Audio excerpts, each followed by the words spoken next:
வணக்கம். தமிழ் ஃபுட் கார்னரில் இன்றைக்கி ஒரு பிரேக்ஃபாஸ்ட் மெனு பார்க்க போகிறோம். சாஃப்டான இடியாப்பமும் அதுக்கு சைட் டிஷ்ஷாக டேஸ்டான வெள்ளை குருமாவும். இப்போ இந்த இடியாப்பத்தையும் குருமாவையும் எப்படி பண்ணுறதுன்னு பார்க்கலாம். ஃபஸ்ட்டு இடியாப்பம் பண்ணுறதுக்கு இந்த பாத்திரத்தில் 1 கப் இடியாப்பம் மாவு சேர்க்குறேன். இது கூட 1/4 டீஸ்பூன் உப்பு சேர்த்து நல்லா ஒன்றா மிக்ஸ் பண்ணி விட்டுறலாம். மாவு பிசைறதுக்கு தண்ணி கொதிக்க வச்சுக்கலாம். 1 கப் அரிசி மாவு எடுத்தோம், அதுக்கு 1.25 கப்பு தண்ணி சேர்த்துக்கலாம். இப்போ இந்த தண்ணி நல்லா கொதிச்சு வரட்டும். தண்ணி நல்லா தளதளன்னு கொதிக்குது. இந்த மாதிரி கொதிச்சதுக்கு அப்புறமா இதை கொஞ்சம் கொஞ்சமா மாவுல சேர்த்து பிசைஞ்சுக்கலாம். நல்லா ஒரு ஸ்பூனை வச்சு இந்த மாதிரி பிசையணும். தண்ணியை மொத்தமா ஊற்றிடாம கொஞ்சம் கொஞ்சமா சேர்த்து பிசைஞ்சுக்கங்க.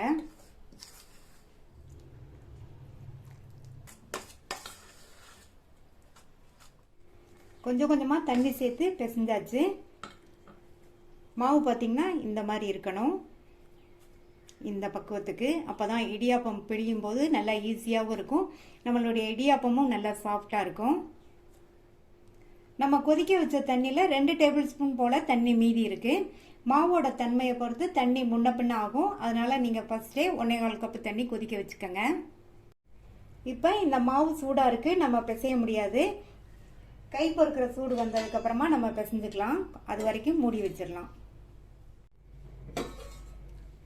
இப்போ மாவு கை பொறுக்கிற அளவு சூடு இருக்கு.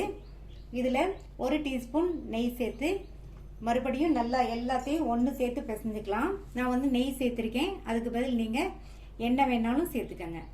இப்போ பிசைஞ்சுக்கலாம். இப்போ மாவு பிசைஞ்சாச்சு. மாவு ரொம்ப இலக்கமாகவும் இல்லாமல் ரொம்ப டைட்டாகவும் இல்லாமல் இந்த மாதிரி பக்குவத்துக்கு இருக்கிற மாதிரி பிசைஞ்சுக்கங்க. இந்த மாதிரி இருந்தால் தான் நமக்கு பிழியறதுக்கும் ஈஸியாக இருக்கும், நம்மளுடைய இடியாப்பமும் நல்லா சாஃப்டாக இருக்கும். இந்த இடியாப்பச்சை இந்த இடியாப்ப உலக்கில் சேர்த்துட்டு இதில் நல்லா எண்ணெய் அப்ளை பண்ணிக்கலாம்.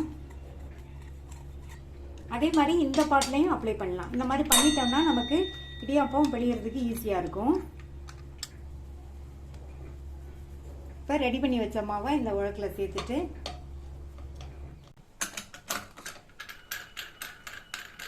இதை க்ளோஸ் பண்ணிட்டு நம்ம இடியாப்பத்தை பிழிஞ்சிடலாம். இந்த இட்லி தட்டில் எல்லா குழியிலையும் லைட்டாக எண்ணெய் அப்ளை பண்ணிக்கலாம். இப்போ இடியாப்பத்தை பிழிஞ்சிடலாம்.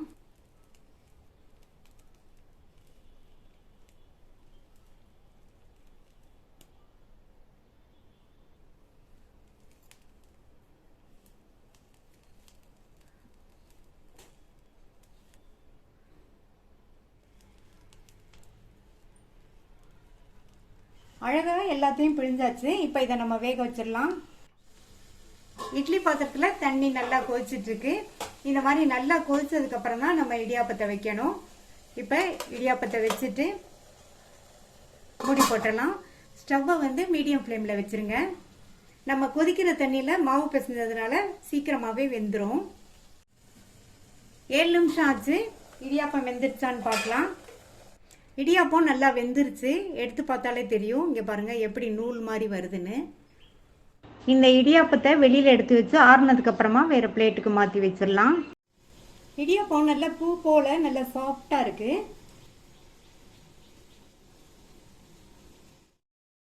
சாஃப்டான இடியாப்பம் ரெடி ஆயிடுச்சு. அடுத்து ஒயிட் குருமாவை ரெடி பண்ணிடலாம். ஒயிட் குருமா பண்ணுறதுக்கு ஸ்டவ்வில் ஒரு குக்கர் போட்டிருக்கேன். அந்த குக்கரில் ஒரு 10-12 போல் க்ளீன் பண்ண cauliflower, 1/4 cup beans, 1/4 cup carrot, ஒரு சின்ன உருளைக்கிழங்கு குட்டி குட்டியாக கட் பண்ணது, காய் முங்குற அளவுக்கு கொஞ்சமாக தண்ணி சேர்த்துக்கலாம். இந்த காய்க்கு தேவையான அளவு உப்பு சேர்த்துட்டு நல்லா ஒரு தடவை கலந்து விட்டுட்டு மூடி வச்சிடலாம். நான் இன்னைக்கு காலிஃப்ளவர், பீன்ஸ், கேரட், உருளைக்கிழங்கு சேர்த்துருக்கேன். இது கூட நீங்கள் பச்சை பட்டாணி இருந்தாலும் சேர்த்துக்கங்க.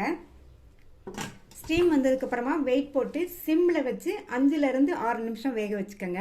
அந்த மாதிரி வேக வச்சோம்னா காய் 3/4 பங்கு அளவுக்கு வெந்துடும். நான் இன்னைக்கு குக்கரில் வேக வைக்கிறேன்.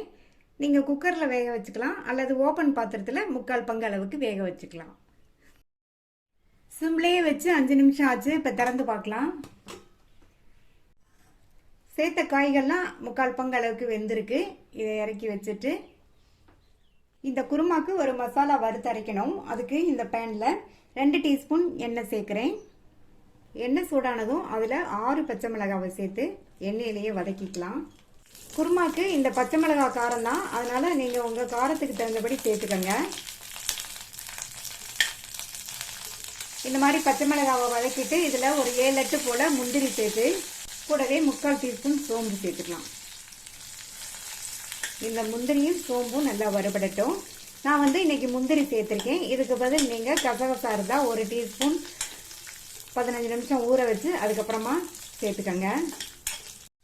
அடுத்து இதில் 3/4 கப் தேங்காய் துருவலை சேர்த்து ஸ்டவ்வை நல்லா சிம்மில் வச்சுட்டு 1 நிமிஷத்துக்கு வதக்கி விட்டுக்கோங்க. இந்த தேங்காய் துருவலோட கலர் மாறாத அளவுக்கு வதக்கிக்கணும். அப்போ தான் குருமா நல்லா வெள்ளையாகவே இருக்கும். இப்போ 1 நிமிஷமாக தேங்காய் வதங்கிடுச்சு. இது ஆறுனதுக்கப்புறமா மிக்சி ஜாரில் சேர்த்துக்கலாம். ஆறுனதை மிக்சி ஜாரில் சேர்த்துட்டேன். இது கூட கொஞ்சமாக தண்ணி சேர்த்து நல்லா நைஸ் விழுதாக அரைச்சிக்கலாம். அரைச்சாச்சு.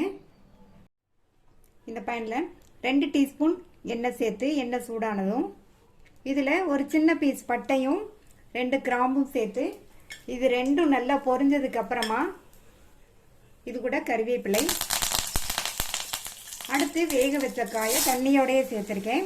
இப்போ நம்ம அரைச்ச அந்த தேங்காய் விழுதை சேர்த்துக்கலாம். இது கூட மிக்சி ஜாரை கழுவி 1 கப் தண்ணி சேர்த்துக்கலாம். அடுத்து உப்பு சேர்க்கணும். காய் வேக வைக்கும்போது உப்பு சேர்த்தோம். இப்போ இந்த தேங்காய் விழுதுக்கு தேவையான அளவு உப்பு சேர்த்துட்டு நல்லா ஒரு தடவை கலந்து கொடுத்துடலாம். இது கூட இன்னொரு 1/4 கப் மட்டும் தண்ணி சேர்க்குறேன். இப்போ இந்த கன்சிஸ்டன்சியில் இருக்குது. நம்ம முந்திரியெல்லாம் சேர்த்து அரைச்சிருக்கிறதுனால இது ரெடியாகி வரும்போது கன்சிஸ்டன்சி கரெக்டாக ஓரளவு திக்காக வந்துடும். இப்போ இந்த குருமா கொதிக்க ஆரம்பிச்சிருச்சு. மிதமான தீயில வச்சு ஒரு 4-5 நிமிஷம் நல்லா கொதிச்சு வரட்டும். இந்த குருமாக்கு இஞ்சி பூண்டு வெங்காயம் எதுவுமே சேர்க்கல. பூண்டு வெங்காயம் சேர்க்க வேண்டாம்னு நினைக்கிறவங்க இந்த குருமாவை ட்ரை பண்ணலாம். இப்போ 4-5 நிமிஷமாக எல்லாம் ஒன்று சேர்ந்து கொதிச்சு காய்களுமே கரெக்டாக வெந்துருச்சு. குருமாவுமே கரெக்டான கன்சிஸ்டன்சியில் வந்துருச்சு. கடைசியாக அதில் பொடியாக கட் பண்ணால் கொத்தமல்லி இலைகளை தூவிட்டு நல்லா ஒரு தடவை கலந்து விட்டுட்டு ஸ்டவ் ஆஃப் பண்ணிடலாம். இடியாப்பத்துக்கு சைட் டிஷ்ஷாக சூப்பராக வெள்ளை குருமா ரெடி ஆயிடுச்சு. இந்த இடியாப்பத்துக்கு இந்த குருமா பெஸ்ட் காம்பினேஷனாக இருக்கும். இந்த ரெண்டையும் ட்ரை பண்ணி பார்த்துட்டு உங்கள் கமெண்ட்ஸ் சொல்லுங்கள். தேங்க்யூ.